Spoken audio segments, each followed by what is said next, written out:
What's up guys, this is Cheap Steel from Candle Power Forums, and in this video I'm going to be showing you how to disassemble the bezel and the tail cap for the Armytek Predator Lite. To take apart your Armytek Predator bezel, you're going to need a shoe with a grippy surface similar to this one, a Nerf dart with a suction cup, and a small flathead screwdriver such as this one on the Leatherman Blast.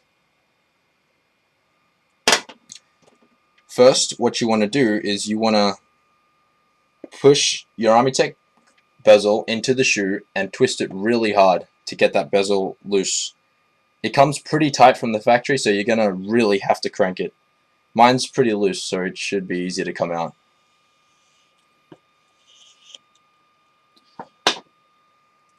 Once it's able to be hand loosened, just loosen it fully and take the bezel out.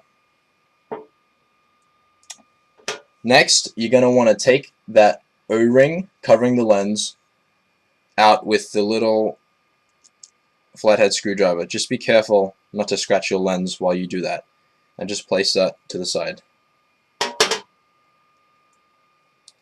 What you want to do now is grab the suction cup dart and grab that lens right out of there.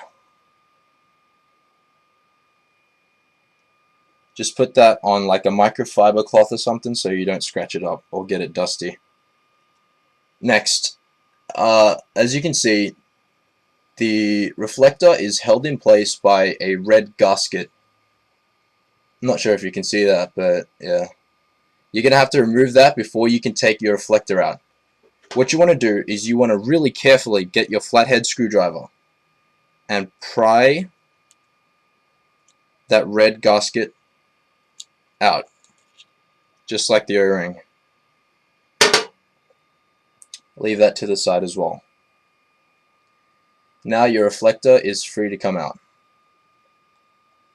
Just put it on a cloth or something and just dump it right out there. As you can see, the reflector has been removed. Before, as you saw, it was a smooth reflector, the stock Armytek one, and now I'm going to install the orange peel reflector. So what you want to do is you want to just plop that right in there straight, so it lands straight on the LED, and make sure everything's centered and in place. Next, well, this is the tricky bit. You're going to have to get that gasket and you're going to have to put it in there without trying to smudge your reflector up, which I've done already a few times on my smooth reflector. It's a bit tricky. You're going to need help with your little flathead screwdriver to sort of push it into place. I'll get back to you when I'm done with that. Hey guys, sorry about that. It's just a bit tricky to get that in there from this position. As you can see, I've pushed most of that gasket into place except for that last bit. What you want to do is just carefully use the small flathead screwdriver and just push it into place, and it should fit very snugly and nicely. Just like that. Now, to put the lens back in, you can either use your suction cup dart or you can just use your fingers and just place that right back in there. Sorry.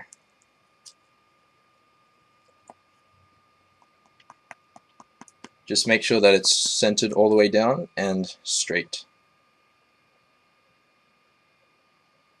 Next, what you want to do is get that O-ring, that thin red O-ring from before, and put it into place. Then, well, in this example, I'm going to be putting on a black bezel to this light. Before you put that on though, remember that the stock bezel has an O-ring there around it, and what you want to do is you want to take that one off and you want to put it on your replacement bezel. And if you're not putting on a replacement bezel, then don't worry about it. And if you haven't lubed up your bezel, you best use Nia gel or a similar lube, because it just makes it a whole lot smoother. So what you want to do is you just want to hand tighten this down and check that that red O-ring that you put in just before is underneath the bezel, and you should just hand tighten it as far as you can. And if you notice that the O-ring is not underneath your bezel and it's sticking out a little bit, like in my sample right there, what you want to do is you want to get your little flathead screwdriver and you want to poke it very softly and make sure that it goes underneath your bezel. And if it's not budging, you'll need to loosen your bezel slightly and then do it again.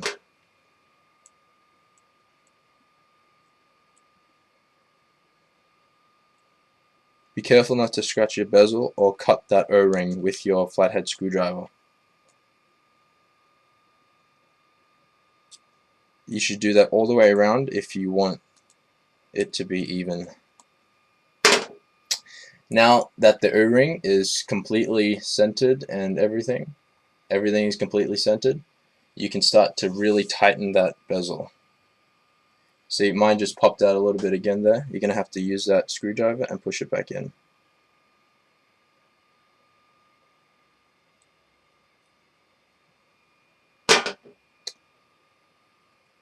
Now that it's centered again, just hand tighten it as much as you can. And then what you want to do is you want to grab that shoe again and you want to stick it into the shoe and tighten it. And that should do it for the bezel.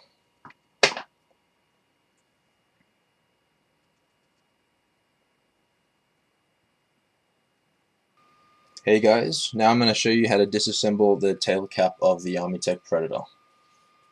What you want to do first is you want to disassemble your light and take your tail cap off. You want to get some pliers similar to these. I'm not sure what they're called, but they're very useful for disassembling lights, trust me. You want to get one of things and stick it into that lanyard hole of the tail cap bezel, and you want to just ease it and loosen it. And then you can just unscrew that tail cap bezel. That bezel comes with an O-ring, so make sure you don't lose that or cut that.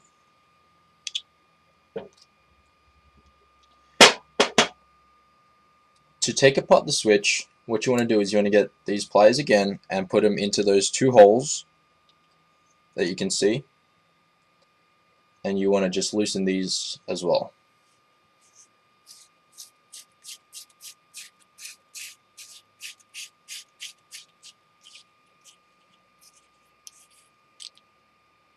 That should come right out. And in your switch assembly, what you should have is a switch boot cover, and inside that should be a little metal spacer. This is actually an aftermarket one that Armytek sent me, because the original one, which looks like that, is actually wider and thinner than the one that I have installed. I had problems with that one, and my switch just kept getting stuck, so I replaced it with this brass one. So anyways, your stock assembly should have a boot cap, and inside it would probably come greased like hell with Niagel. You should have your metal spacer, which goes inside that, your retaining ring, and that just goes on top of your boot cover, just like that. You'll have another ring, a washer inside that, and inside that you will have your actual switch assembly. I'm not sure if you can see that. There you go. And that should be pretty well greased up too. And it actually helps to have it greased up because it helps your switch activation become smoother and more reliable. It helps it not to stick as well. So what you want to do is, if that's dry, you want to lube that up with Nia gel as well, which is what Armytek uses for all its lights. Okay. Now, if you have a problem with your switch, you can actually take that switch out, even though it's retained by that rubber thing. What you want to do is you just want to push it. You want to push that spring, and it should just come straight out of there. And that's just the empty tail cap by itself. So, for instance, if you wanted to replace your switch because it's broken, you would just get your new switch, put that rubber washer, take it off the old one, put it on the new one, put that rubber washer on the new one, put it back into your tail cap, make sure it's in the right way, and push it. And you have to make sure that that rubber washer fits straight. So you can always just use your little flathead screwdriver to do that. Mine's sitting pretty straight, but let me just get back to you and let me straighten mine up. Alright guys, sorry about that.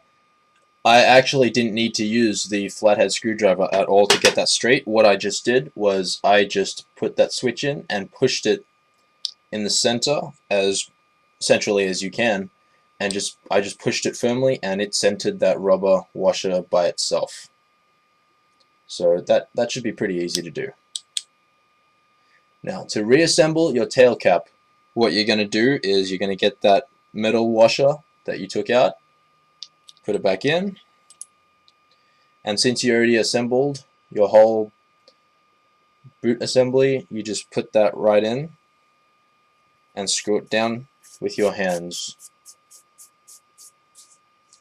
Once you can't get a grip and you can't screw it in anymore, you're going to get those weird pliers and you're going to just put those in the holes again and tighten them.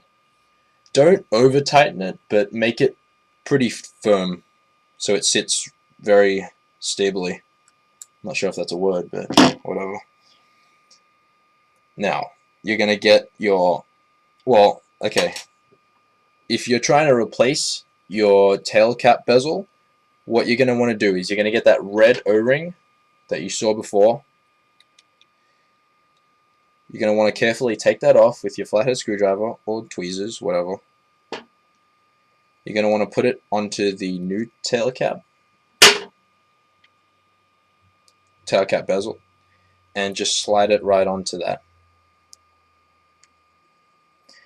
As you can see, this one is actually sanded here because I have the Armytek Predator version 1, and the version 2 has a different designed tail cap, and what it comes with is actually a different tail cap bezel. As you can see, it's elevated at that rimmed part, and the old one actually isn't. So what if that doesn't fit properly? Like, you might get a gap if you install a version 2 tail cap bezel on your version 1 Predator. What you can do though, if you have a belt sander or just sandpaper, is you can just sand that down to give it a much a better fit, for lack of a better term. Sorry about the dog hairs. What you want to do again is just put that straight on there and grease it up so it's nice and smooth. Ah, damn dog. You want to get those threads. Be careful not to misthread it. Just get the threads lined up and just hand tighten it until you can't hand tighten it anymore. You want to get those pliers, stick it into the lanyard hole, and you just want to carefully tighten it. Don't over tighten it again, because I actually did that once and I bent that little piece there. That's actually bent because I over tightened my tail cap. So don't do that. As you can see, the tail cap bezel has been installed.